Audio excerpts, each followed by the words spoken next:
Good morning students, I welcome you all to 28th of July morning class, जिस class में हम daily एक means का answer writing का प्रैक्टिस करते हैं। ओके, सो आज हम कौन सा अच्छा सा आपके लिए क्वेश्चन लेके आए हैं। पेपर 4 जो आप सबका फेवरेट पेपर, सबसे कंपैरेटिवली इजी पेपर भी माना जाता है ना। सो आज इस क्लास का, इस सीरीज का मेरा 45th सेशन है और इसको चाहे जो भी हो जाए मैं इस क्लास को कभी कैंसिल नहीं करती हूँ। Okay, because means answer writing मुझे पर्सनली बहुत अच्छा लगता है। सो आप आंसर राइटिंग कीजिए और आप डेली अपना जो आंसर राइटिंग का प्रैक्टिस है उसको एनहेंस करते रहिए, ठीक है। सो इसमें आज पेपर 4 के लिए हम कौन सा क्वेश्चन मैं आपके लिए लेके आई हूँ। Explain the types of value conflicts that may be present in the public services. मतलब पब्लिक सर्विस में आज के टाइम जैसे हम एडमिनिस्ट्रेटर जो हमारे होते हैं उसमें हमारा कौन सी वैल्यूज का कॉन्फ्लिक्ट आता है। वैल्यूज जो जिसके लिए एक इंडिविजुअल, एक पर्सन एज एन एडमिनिस्ट्रेटर जिसके साथ चलना चाहिए, वैल्यूज के साथ उसको काम करना चाहिए, एथिकल काम करना चाहिए, तो उसके लिए कौन कौन से कॉन्फ्लिक्ट्स आते हैं। सो इसकी राइट अप्रोच इस क्वेश्चन के लिए होगी, हमको इंट्रोडक्शन पहले देना होगा वैल्यू कॉन्फ्लिक्ट्स के लिए। In public services identify the explain different types of value conflicts present in the public service, suggest ways to handle value conflicts, give reasonable conclusions, right. So इसके लिए हम इंट्रोडक्शन इसका दे देंगे। इंट्रोडक्शन में हम क्या लिखेंगे। Public service involves a complex and dynamic nature of the work ecosystem where work culture constantly changes due to the changing of technologies, growing and changing public expectations।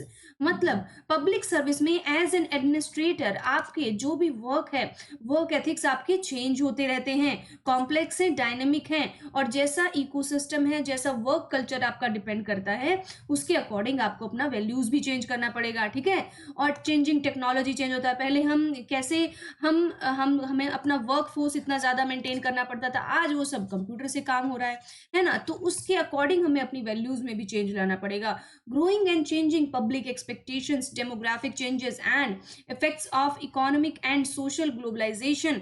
In this environment, economic and political social values can come into conflict with professional values of administrators। okay, so administrator की public जो economic, public और political जो values हैं वो conflict में आती हैं professional values के, ठीक है, ऑफ द पब्लिक एडमिनिस्ट्रेटर। मतलब जो पर्सनल लेवल पे सपोज कोई प्रॉब्लम चल रहा है, सोशल लेवल पे उसको कोई इशू है, तो वो प्रोफेशनल वैल्यूज में उसको नहीं दिखा सकते, राइट। सो इसका बॉडी पार्ट हम कैसे लिखेंगे।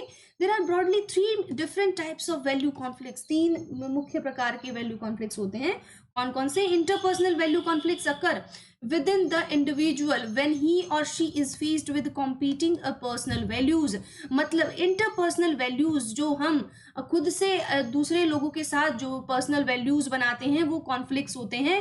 वो कैसे, एज एन इंडिविजुअल भी अकर हो जाते हैं, मतलब पैदा होते हैं, और ही और she faced with competing personal values. मतलब हम जो पर्सनल वैल्यूज से रिलेटेड जो प्रॉब्लम है वो हम इंटरपर्सनल लेवल पर हम फेस करते हैं। Interpersonal value conflicts occur between individuals with different ambitions and goal. और individual organisational value conflicts occur when values employed by an organisation are at variance with the personal values of an employee. मतलब तब conflict create होता है जब एक employ की personal जो values है ना वो डिफरेंट है उसकी जो जहां पे वो काम करता है प्रोफेशनल की।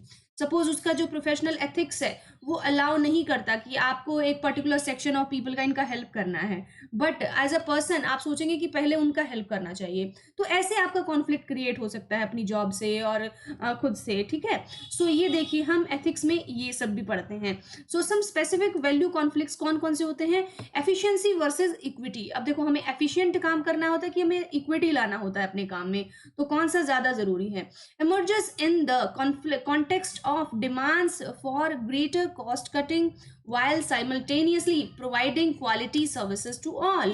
मतलब efficiency और equity हमें जो emerge होती है, जो हमारी जो डिमांड होती है greater cost cutting while simultaneously providing quality service to all। मतलब सबको अगर हम क्वालिटी सर्विस देने की कोशिश करते हैं ना तो कहीं ना कहीं हमारी एफिशिएंसी हैम्पर होती है कि हम सबको इतना एफिशिएंटली हेल्प नहीं कर पाते हैं। Cooperation versus competition. मतलब कंपटीशन को भी हैंडल करना और साथ में कॉपरेशन, एक दूसरे के साथ में भी हमको रहना है। Competitive edge of the private sector as well as the inclusivity in the providing services to all sections. Example health care and educational system. मतलब कॉम्पिटिटिव लाइफ है, आपको पता है हर चीज़ में कंपटीशन है। Edge of the private sector में से हमें कोरिलेट करने के लिए, हमसे उनसे कॉम्पीट करने के लिए अपने हेल्थ सेक्टर में और एजुकेशनल सेक्टर में अपनी अब एफिशिएंसी बढ़ानी होगी, तो उसके लिए हमें कॉपरेट करना होगा इनके साथ, right. Rule bound roles versus discretionary roles, मतलब एक तो रूल बाउंड रोल है और एक डिस्क्रिशनरी, हम अपने खुद अपने आप से जो रोल डिसाइड करते हैं। और एक डायलेमा, मतलब हमें संशय है, हम दुविधा में रहते हैं, trying to reach a balance between the needs of different stakeholders. Okay, so different stakeholders, different different जो चीज़ें हैं अब अलग अलग जगह पे, हम कैसे उनमें बैलेंस स्थापित करें, ये हमारा संशय बना रहता है वैल्यूज़ के लिए। The requirement of to provide efficient and effective services within budget and to respond to growing public expectations. तो जो एफिशिएंट और इफेक्टिव सर्विस हमें जो बजट के अंदर ही देनी होती है, ये हमारे लिए चैलेंज होता है। और between adapting the changing circumstances and the need to maintain existing standards, so जो स्टैंडर्ड मेंटेन है, जो पहले से हैं वो स्टैंडर्ड, उनको हमें मेंटेन रखने के लिए हम और उनमें क्या इम्प्लीमेंटेशन कर सकते हैं, ठीक है। So free market economy versus accountability, मतलब फ्री मार्केट इकोनॉमी जिसमें मार्केट जो है आज़ाद है कि आप कुछ भी जितना भी चाहें बेच सकते हैं, कोई रिस्ट्रिक्शन नहीं है। और अकाउंटेबिलिटी मतलब आपको जवाबदेही भी होती है आपकी, कि आपने झूठ बोल के कोई चीज़ क्यों प्रमोट किया, आपने ये गलत तरीके से ये क्यों सेल किया है। तो कहने का मतलब है इकोनॉमी में फ्री मार्केट है एक तरफ, और एक तरफ हमारी जवाबदेही भी बनती है। Freedom of information versus privacy, information भी देना और प्राइवेसी का भी ध्यान रखना है। Information sharing versus confidentiality, RTI versus official secret acts, मतलब हम कैसे अपनी जो सीक्रेट जो बातें हैं जो गवर्नमेंट की, वो कैसे हम जनता के साथ शेयर करें, जैसे आरटीआई के केस में होता है। Managing up to managing down, मतलब मैनेजिंग अप, हम adhering to demands of superiors and politician versus need of the general public, मतलब हमको किसके साथ मैनेज करके रखना है, जो हमारे सीनियर्स हैं उनके साथ, या जो जिनके लिए हम काम कर रहे हैं उनके साथ, जो लोअर क्लास पीपल है। तो कहने का मतलब है सबसे हमारा कॉन्फ्लिक्ट चलता रहता है, और ये सब रीजंस होते हैं जहाँ पे कॉन्फ्लिक्ट हमारे ऑकर होते रहते हैं। सो ऐसे हमें ध्यान रखना है कि कहीं हम अपनी वैल्यूज के साथ ऐसा कॉन्फ्लिक्ट ना कर दें कि वो पब्लिक जो हमारी लाइफ है उसको हैम्पर करें। रिजॉल्विंग वैल्यू डायलेमाज, अब जो वैल्यू डायलेमा है, जो संशय है, जो दुविधा है, उसको हम कैसे सॉल्व करें। Value dilemmas can be resolved through the use of ethical standards. Okay, ethical standard है, उनको यूज ऑफ एथिकल स्टैंडर्ड्स और फ्रेमवर्क, जो वैल्यू डायलेमा है वो किससे सॉल्व किए जा सकते हैं, एथिकल स्टैंडर्ड को यूज करके। While interpersonal value conflicts require an almost exclusivity personal self-assessment of work priorities, interpersonal and individual organizational value conflicts can be resolved through the provision of clear value statements, मतलब जब हमारी जो interpersonal skill होती है, मतलब हम कैसे एक जो दूसरे सेक्शन ऑफ पीपल, दूसरे लोगों से हम कैसे कनेक्ट करते हैं, उसको हम इंटरपर्सनल स्किल कहते हैं। उसमें जो वैल्यू कॉन्फ्लिक्ट है require an almost exclusively personal self assessment, मतलब हमें पहले सेल्फ का अपना असेसमेंट करना होगा, और वर्क प्रायोरिटीज का, कि हमारी क्या प्रायोरिटीज जो है हमको पहले करना है और क्या चीजें हमें सबसे लास्ट में देखनी है। Interpersonal and individual organizational values conflict can be resolve through the provision of clear value statement, हम पहले से ही क्लियर बता दें कि हमारा जो वैल्यूज हैं हम इनसे अपना कॉम्प्रोमाइज नहीं करेंगे। And the motivating capacity of value centred leaders. So value training क्या होता है, वैल्यू ट्रेनिंग में induction courses for new staff involving case studies and role play scenarios, तो हमारे जो रोल प्ले सिनेरियोज होते हैं, हम डिफरेंट सर्कमस्टांस में कैसे रोल प्ले करते हैं, उसके लिए हमें वैल्यू ट्रेनिंग हमारा बहुत काम आता है, ठीक है। जो नया स्टाफ है इन्वॉल्विंग केस स्टडी, उनको केस स्टडी दिया जाए, जैसे हम एथिक्स में कैसे कैसे, देखो एक ही वैल्यू होती है पर डिफरेंट जो वैल्यू है ना, वो डिफरेंट केस में अलग अलग हम उसको यूज कर पाते हैं, क्योंकि सब जगह वही अप्रोच काम नहीं करती ना।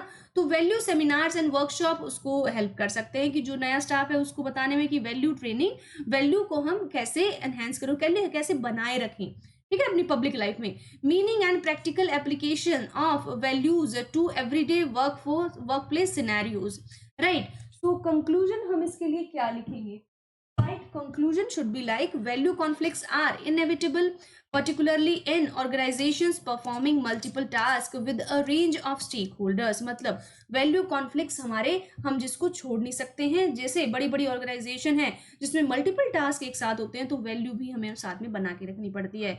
rather than an implement to progress, however, conflict can enhance the quality of decision making through problem identification and deliberation। Okay, so हमारी जो वैल्यूज हैं वो हमें क्या करना होता है, प्रोग्रेस, कॉन्फ्लिक्ट करना, कॉन्फ्लिक्ट कैन एनहेंस मतलब बढ़ सकता है अगर हम क्वालिटी के साथ कॉम्प्रोमाइज करते हैं, decision making through problem identification and deliberation. ठीक है, the challenge for public servants is to cope up with the manage conflicts and simultaneously make decisions based on appropriate value set। मतलब time to time जो हमारा public servant के सामने challenge होता है कि हम कैसे डिसीजंस लें, अप्रोप्रिएट डिसीजन ले वैल्यू और जो डिफरेंट सर्कमस्टांसेस में, तो वो हमें चैलेंज उससे निपटना होगा। For many public servants managing conflicts is something learned on the job. मतलब हम कई बार ऐसे सिचुएशन होती है जो हम पहले से सीख के नहीं आते हैं, बट ऑन द स्पॉट हमको डिसीजन लेने पड़ते हैं। But training can assist in the process of prioritizing values in times of crisis or difficulty, right? So जो ट्रेनिंग है वो असिस्ट करती है प्रोसेस ऑफ प्रियोरिटाइजिंग, कि हमको कौन सी वैल्यू पहले करनी है उसका ध्यान रखना है, कौन सी बाद में, in the time of crisis and difficulty. So आपने देखा कि एथिकल जो डायलेमाज होते हैं वो बहुत इंपॉर्टेंट टॉपिक होते हैं और किसमें बहुत क्वेश्चन आते हैं। आप देखना कई बार पेपर उठा के लास्ट ईयर जो डायलेमाज पे कि आप देखो डिफरेंट सिचुएशन में कैसे आपको काम करना होता है। तो हमको ऐसे भी नहीं किसी एक हम पॉइंट पे ही ज्यादा फोकस कर ले, दूसरे को बिल्कुल भूल जाए, तो हमको सबको बैलेंस बना के चलना होता है। तो ऐसे ही मिडल अप्रोच जो हमारा कौन सा, बुद्धा जी का जो हमारा आइडिया था ना अष्टांगिका मार्ग, ये मिडल पाथ हमको जो अपनाना होता है, ठीक है, वो अप्रोच हमेशा ध्यान में रखेंगे। और अगर ये भी जो जितना भी वर्ड लिमिट ये कम रहे तो बुद्धा का थ्योरी इसमें डाल दीजिए, बहुत अच्छा इफेक्ट पड़ेगा। ठीक है, so this is all about today और these are all my handles. और आप मुझे ज्वाइन कीजिए, मेरे यूट्यूब चैनल को सब्सक्राइब कीजिए जल्दी से, और मेरी सारी वीडियोस देखिए, और जो नए हैं वो मेरी अनबॉक्सिंग की वीडियो देखिए, बहुत अच्छी वीडियो है मेरी। ठीक है, और कुछ ऐसे ही नया नया हम टाइम टू टाइम आपके लिए लाते रहेंगे। और मेरी अनअकैडमी पे क्लासेस हैं 11 AM एंड 6 PM, तो आपको क्लासेस के बारे में पहले से इन्फॉर्म कर दिया जाएगा। सो this is all about today. Thank you so much for joining me and keep writing good answers. Okay, thank you so much.